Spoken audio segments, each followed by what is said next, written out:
In the name of the Father, and of the Son, and of the Holy Spirit. Amen. Gratitude and thanksgiving are at the heart and soul of our spiritual life.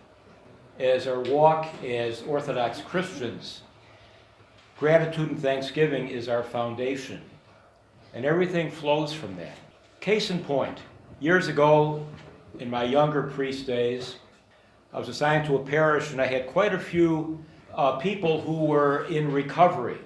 A number of them were members of Alcoholics Anonymous. Others were recovering from drug addiction. And I got to know them very well.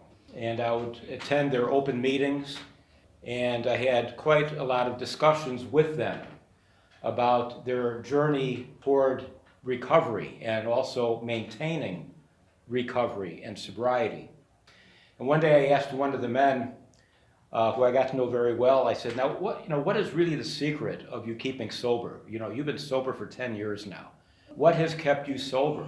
And I was thinking of all kinds of possibilities, what's keeping him sober. He's going to meetings, he's following the 12 steps, which is really not foreign to our own Orthodox spiritual guides who teach us how to follow Christ.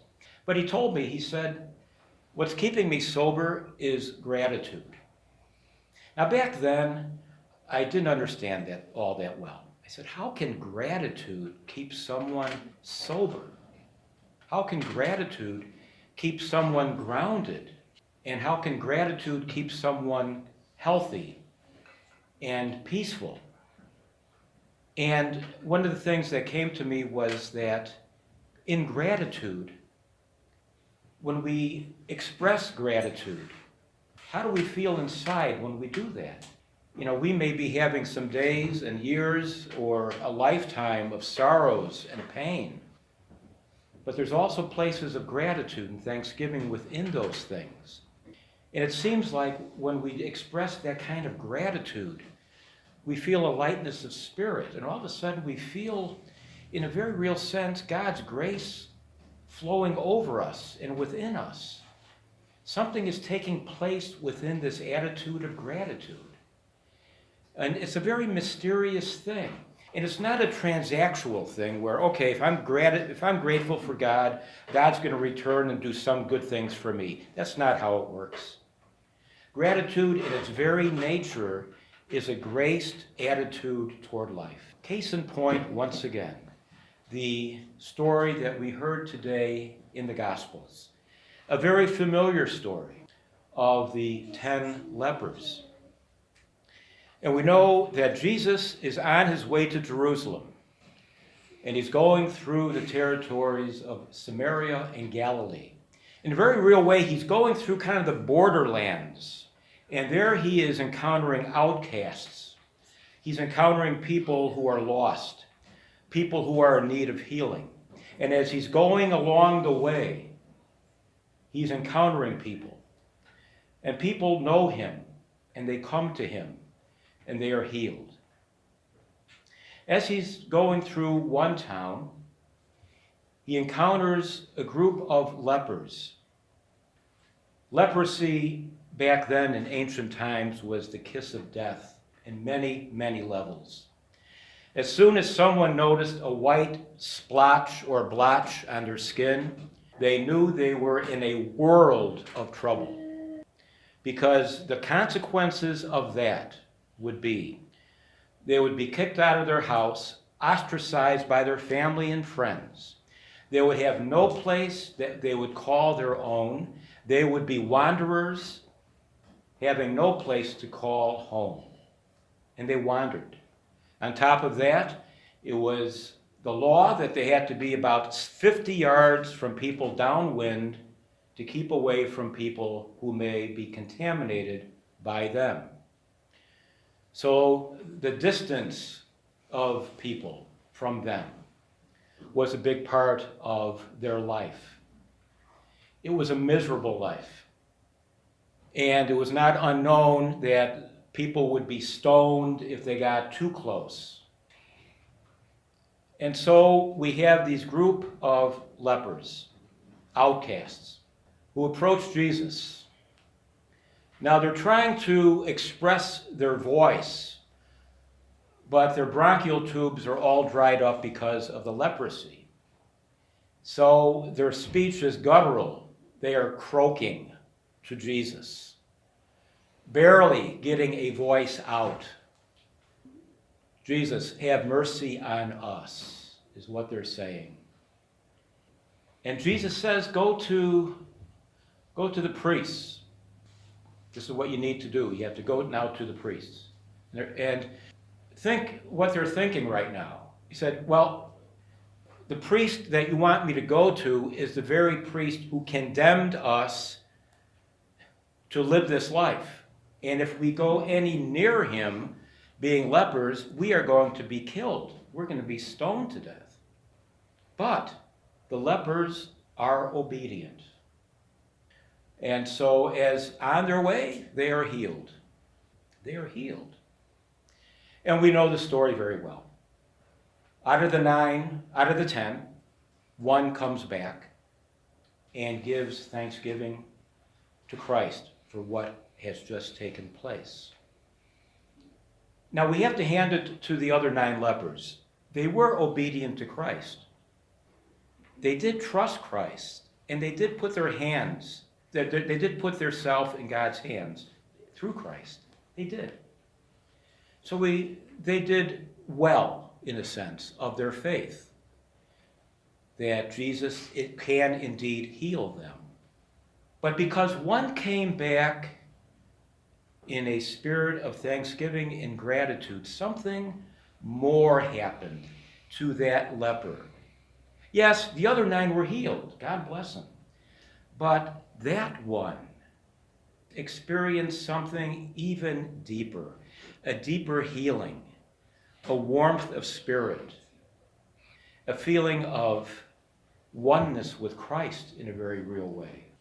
And that's what happens in gratitude. We experience a oneness with Christ.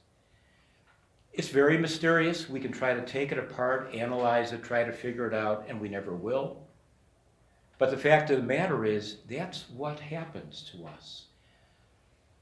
The floodgates of God's grace and blessings flow into us once again, as I mentioned earlier. And we cannot feel that, okay, not only am I healed, but now I'm experiencing a relationship that's quite deep. And when we can experience that, we've experienced this time and time again in gratitude in our own lives. When there is an expression of gratitude, all of a sudden the relationship takes on a different dimension. It takes on a dimension of intimacy, of warmth. And we can't help but smile. We can't help but feel good inside. Not only thanking for someone who's done something good for us, but also being thanked ourselves. There's something that takes place. And I can imagine that the Lord feels the same way in that gratitude. Lord himself feels a warmth of gratitude through our gratitude. And all of a sudden, we feel this lightness of spirit.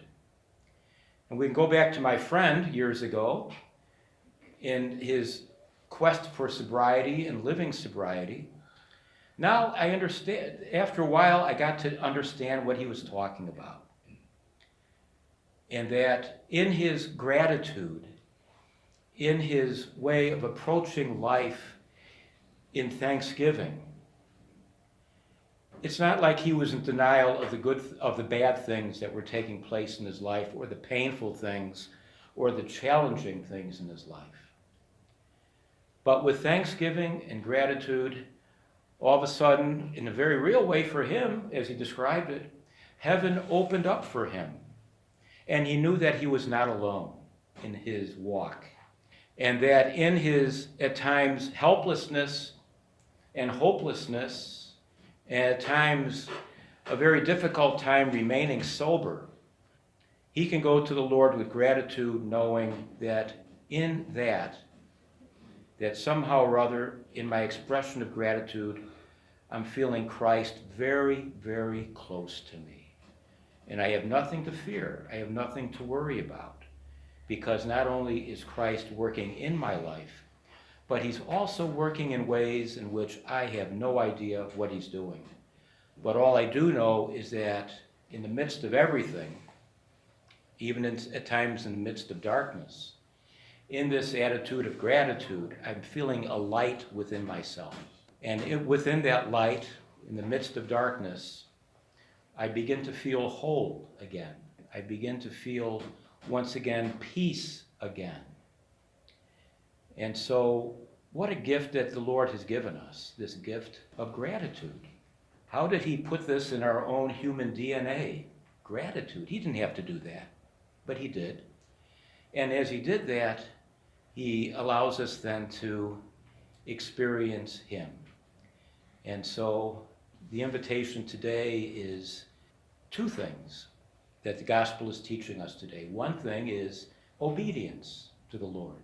That sometimes we may say, Lord, I don't know what you're up to, but I have to trust you in this. And so I say yes to you, Lord.